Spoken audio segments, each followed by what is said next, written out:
اعوذ باللہ من الشیطان الرجیم بسم اللہ الرحمن الرحیم الرحمن علم القرآن خلق الانسان علمہ البیان صدق اللہ العظیم۔ ناظرین، سورہ رحمان کی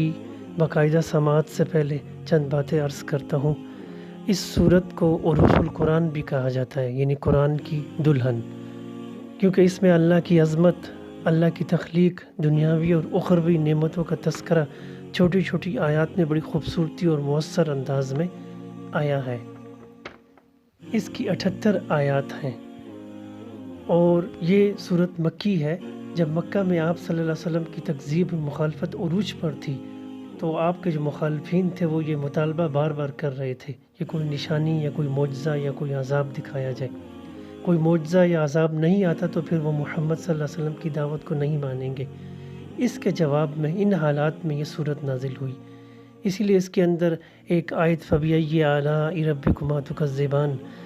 31 مرتبہ آئی ہے، تم اپنے رب کی کن کن نعمتوں کو جھٹلاؤ گے۔ بقول ڈاکٹر اسحاق احمد رحمۃ اللہ علیہ، وہ یہ کہتے ہیں کہ یہ واحد صورت ہے کہ جس میں جنوں اور انسانوں سے مسلسل خطاب ہو رہا ہے۔ ان کے بقول اس صورت کے آغاز میں اللہ کے تمام صفاتی ناموں میں ٹاپ کا نام رحمان ہے۔ تمام آسمانی کتابوں میں ٹاپ کی کتاب القرآن ہے۔ تمام مخلوقات میں ٹاپ کی مخلوق انسان ہے، اشرف المخلوقات، اور انسان میں سب سے ٹاپ کی صلاحیت بولنے کی ہے، اسپیکنگ پاور۔ اس کا حاصل یہ ہے کہ انسان اپنی بہترین صلاحیت قرآن کے بیان کے لیے وقف کر دے، جیسا کہ ایک حدیث میں ہے کہ خیرکم من تعلم القرآن وعلمہ، تم میں سے بہترین لوگ وہ ہیں جو خود قرآن سیکھتے ہیں اور دوسروں کو سکھاتے ہیں۔ اس صورت کا پیغام یہ ہے کہ اگر ہم ان دنیاوی نعمتوں کو قرآن کے مطابق استعمال کریں تو ہمیشہ کی ابدی نعمتوں یعنی جنتوں کے مالک بن سکتے ہیں انشاءاللہ۔ مختلف ڈاکٹرز اور مریضوں کے کچھ تجربات بھی سامنے آتے ہیں۔ ان کے بقول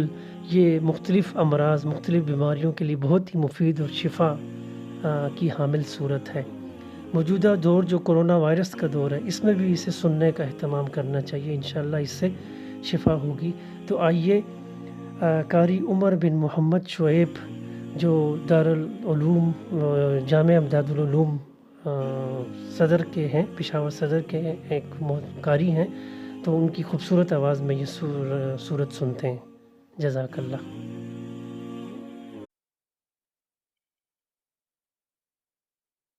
اعوذ باللہ من الشیطان الرجیم، بسم اللہ الرحمن الرحیم۔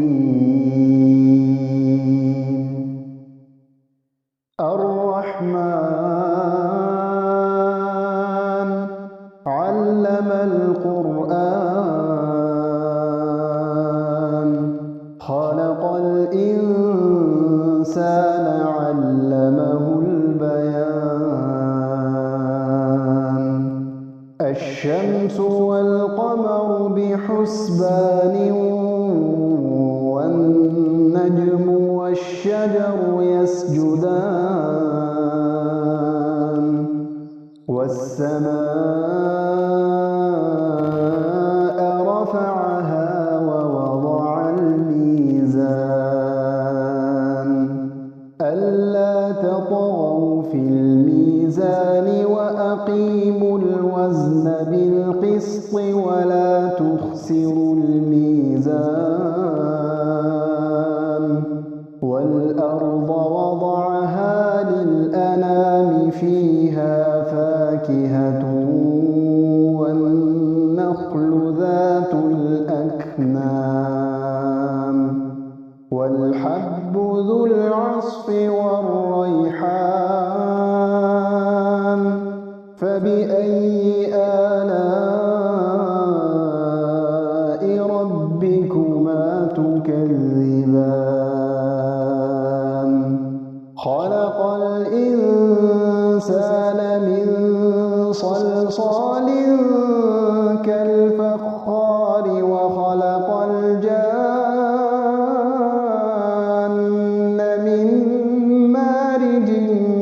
من نار فبأي آلاء ربكما تكذبان رب المشرقين ورب المغربين فبأي آلاء ربكما تكذبان مرج البحرين يلتقيان بينهما برزخ لا يبغيان فبأي آلاء ربكما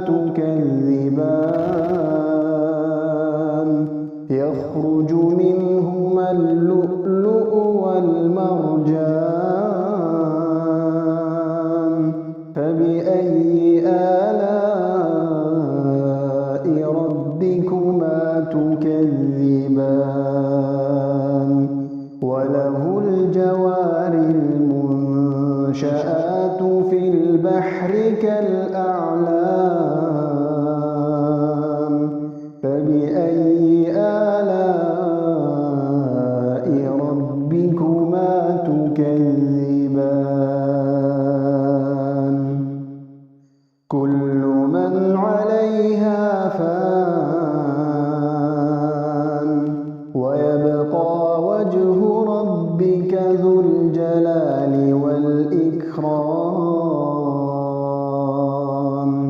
فبأي آلاء ربكما تكذبان يسأله من في السماوات والأرض كل يوم هو في شأن فبأي آلاء ربكما تكذبان سنفرغ لكم أيها الثقلان فبأي آلاء ربكما تكذبان يا معشر الجن والإنس إن استطعتم أن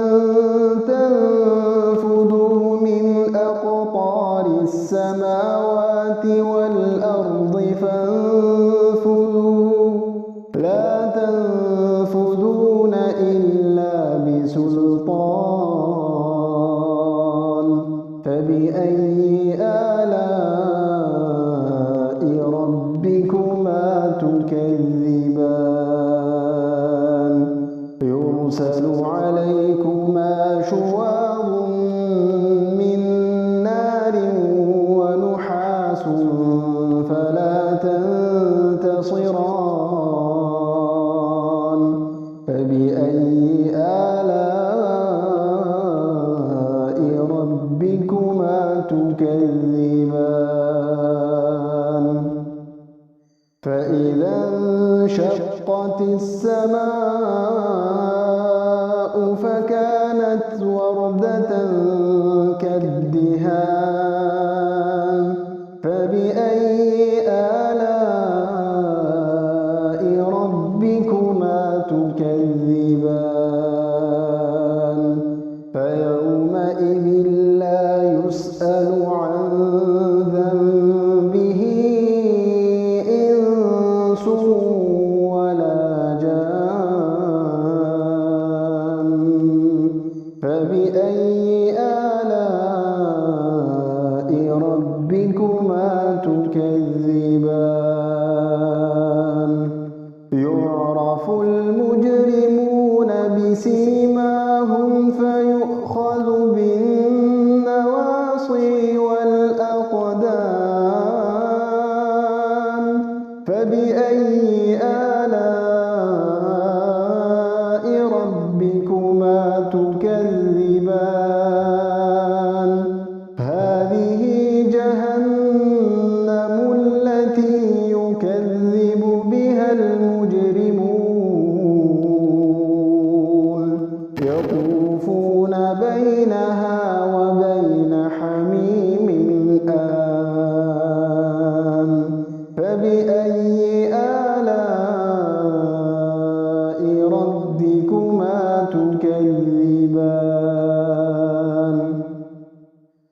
ولمن خاف مقام ربه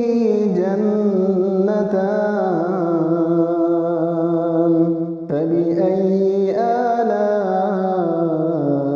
ربكما تكذبان ذواتا أفنان فبأي آلاء ربكما تكذبان فيهما عينان تجريان فبأي آلاء ربكما تكذبان فيهما من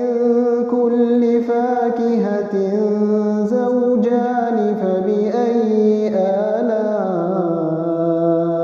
ربكما تكذبان متكئين على فرش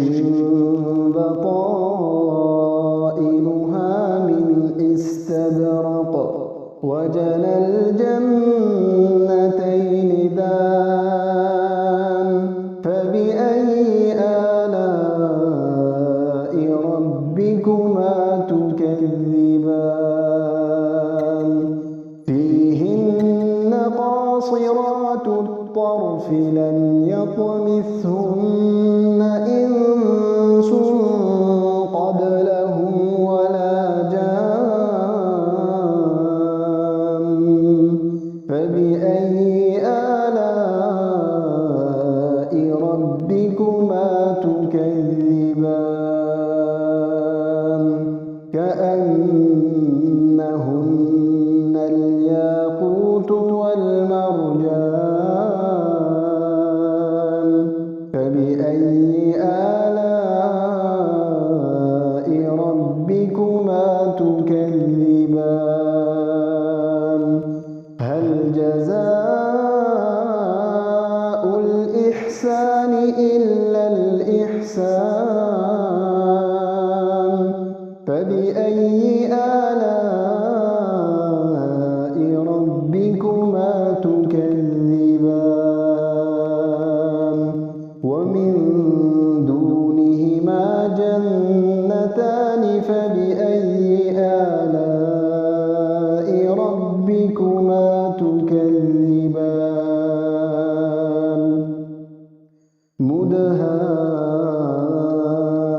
مدهامتان فبأي آلاء ربكما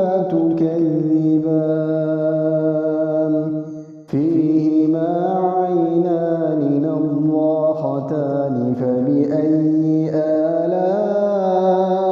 ربكما تكذبان فيهما فاكهة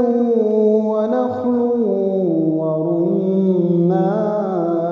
ورمان فبأي آلاء ربكما تكذبان فيهن خيرات حسان فبأي آلاء ربكما تكذبان حور مقصورات في الخيام فبأي آلاء ربكما تكذبان لم يطمثهن إنس قبلهم ولا جان فبأي آلاء ربكما تكذبان متكئين على رفرف خضر وعبقري حسان